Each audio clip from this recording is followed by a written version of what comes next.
Welcome friends, प्रस्तुत है BA honours राजनीति विज्ञान सेमेस्टर 1 डिसिप्लिन स्पेसिफिक कोर्स राजनीतिक सिद्धांत की समझ अंडरस्टैंडिंग पॉलिटिकल थियरी के अंतर्गत महत्वपूर्ण प्रश्न और उत्तर सीरीज।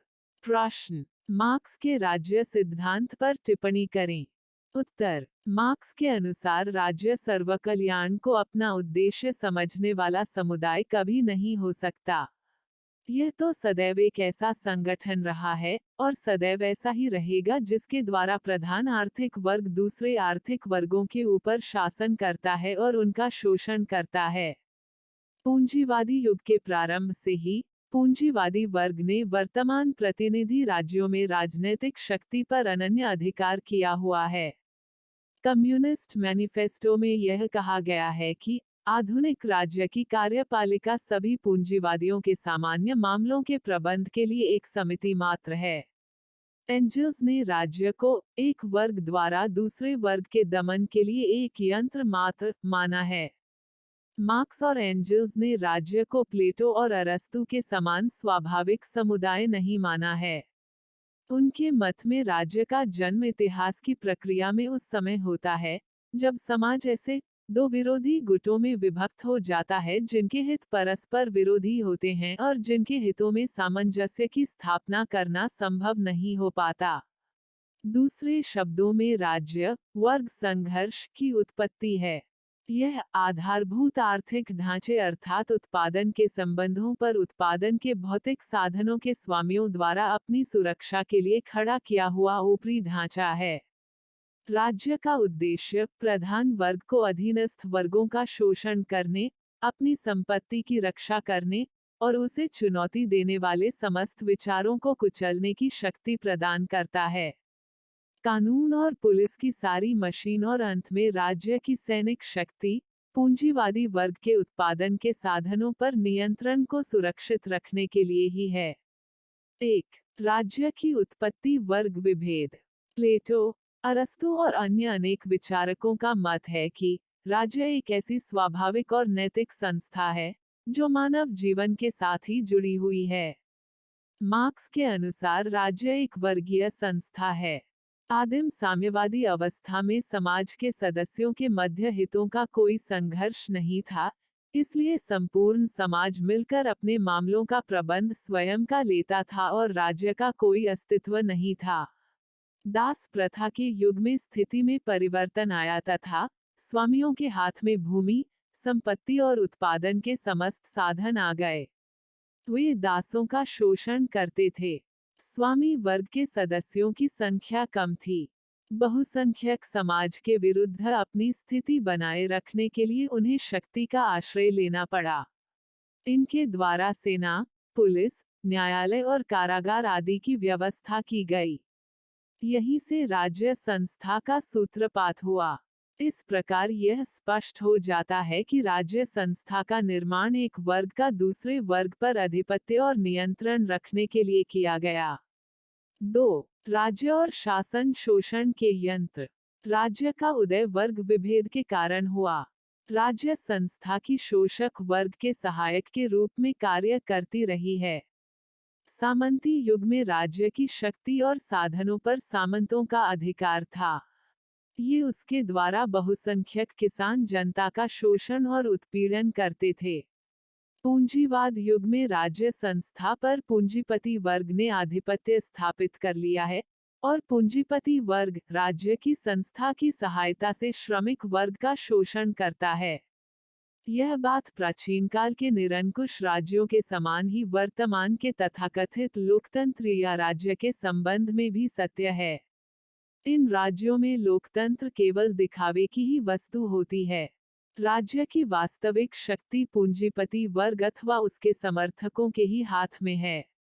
यदि कभी स्थिति इस प्रकार की हो जाए कि राज्य की प्रतिनिधि संस्थाओं में जनता के वास्तविक प्रतिनिधियों का बहुमत हो जाए और ये संस्थाएं पूंजीपति वर्ग के हितों के विरुद्ध कार्य करने लगे तो पूंजीपति वर्ग इन संस्थाओं को बलपूर्वक नष्ट कर देता है।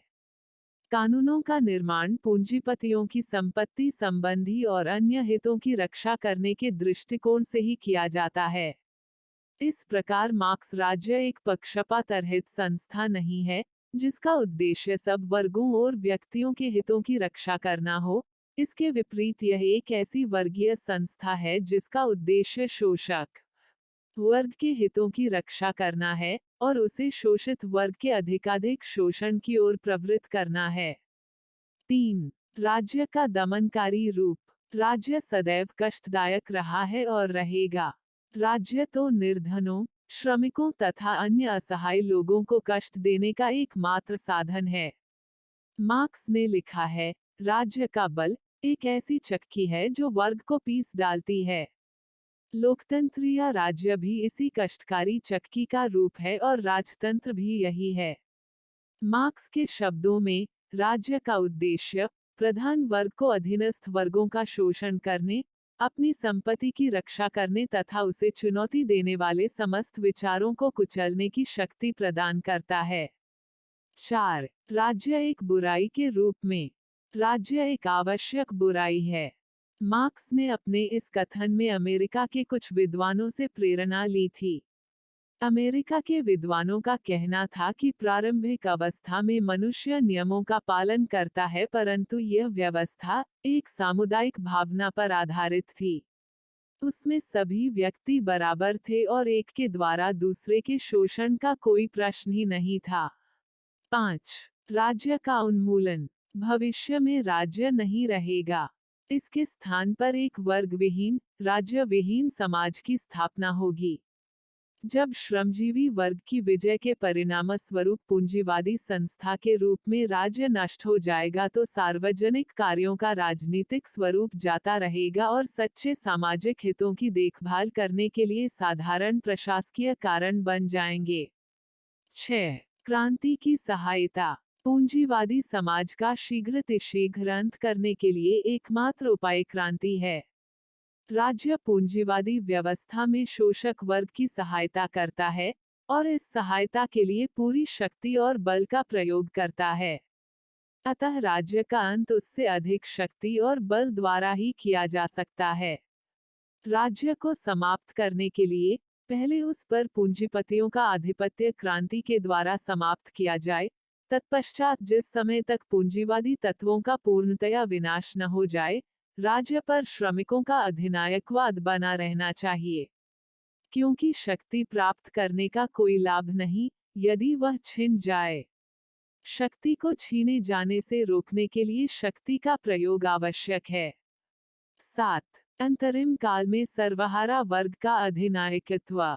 मार्क्स राज्य को अनावश्यक कहकर उसके विलीनीकरण में तो विश्वास व्यक्त करता है, तथापि साम्यवादी क्रांति के प्रथम चरण में ही राज्य का अंत संभव या वांछनीय नहीं है। पूंजीवाद के अंत के बाद भी राज्य कुछ समय तक अस्तित्व में रहेगा और इस काल में सर्वहारा वर्ग का अधिनायकवाद स्थापित होगा। मार्क्स के अनुसार अंतरिम काल में सर्वहारा वर्ग की अधिनायकवादी सरकार द्वारा वैयक्तिक संपत्ति के उन्मूलन, पैतृक अधिकारों की समाप्ति, यातायात तथा संवाद तंत्र के राष्ट्रीयकरण, बच्चों की अनिवार्य एवं निशुल्क शिक्षा, उत्पादन के साधनों का राष्ट्रीयकरण तथा पूंजीपतियों की जमा पूंजी को समाप्त करने के कठोर कदम उठाए जाने चाहिए। सर्वहारा वर्ग अधिनायकत्व ही वास्तविक लोकतंत्र है। मार्क्स के शब्दों में, जब तक कि सभी राज्य व्यवस्थाएं अल्पसंख्यकों के हित के लिए विद्यमान हैं, तब तक सर्वहारा वर्ग का अधिनायकवाद यानी भारी बहुसंख्या की जागृत तथा स्वतंत्र व्यवस्था है, और वह भारी बहुसंख्यक के हितों के लिए है। कुल मिलाकर मार्क्स के विचारों का सार निम्नलिखित हैं। 1. राज्य वर्ग संघर्ष का परिणाम है। लेनिन ने मार्क्स के विचारों को प्रस्तुत करते हुए लिखा है कि कहाँ, कब और किस सीमा तक राज्य का जन्म होता है, यह प्रत्यक्ष रूप से इस बात पर निर्भर करता है कि कब, कहाँ और किस हद तक एक राज्य विशेष के विरोधों में सामंजस्य स्थापित नहीं किया जा सका, और इसी के व्यक्तित्व से राज्य का अस्तित्व यह सिद्ध करता है कि वर्ग संबंधी विरोधों में कभी सामंजस्य स्थापित नहीं हो सकता। 2. जब समाज में विभिन्न वर्ग इतनी तीव्र गति से संघर्ष करने लगते हैं कि समाज उन पर नियंत्रण नहीं रख सकता, तब राज्य की उत्पत्ति होती है। 3. राज्य एक प्राकृतिक संस्था नहीं है बल्कि राज्य एक आवश्यक बुराई है। 4. राज्य पूंजीपति वर्ग के हितों का रक्षक है, इसलिए यह बुजुर्ग वर्ग की प्रबंध समिति मात्र है। 5. राज्य एक ऐसी चक्की है जो वर्ग को पीस डालती है। 6. राज्य ऐसे वर्गों का संगठन है जिनके नियंत्रण में उत्पादन के सभी साधन होते हैं। तो कुल मिलाकर इस प्रस्तुति में हमने कार्ल मार्क्स के राज्य सिद्धांत के बारे में जानकारियां प्राप्त की। प्रस्तुति समापन। आपका धन्यवाद। Disclaimer: This notes has been made after a lot of research, yet the accuracy of the answers may vary. The author assumes no responsibility or liability for any errors or omissions in the content of this notes.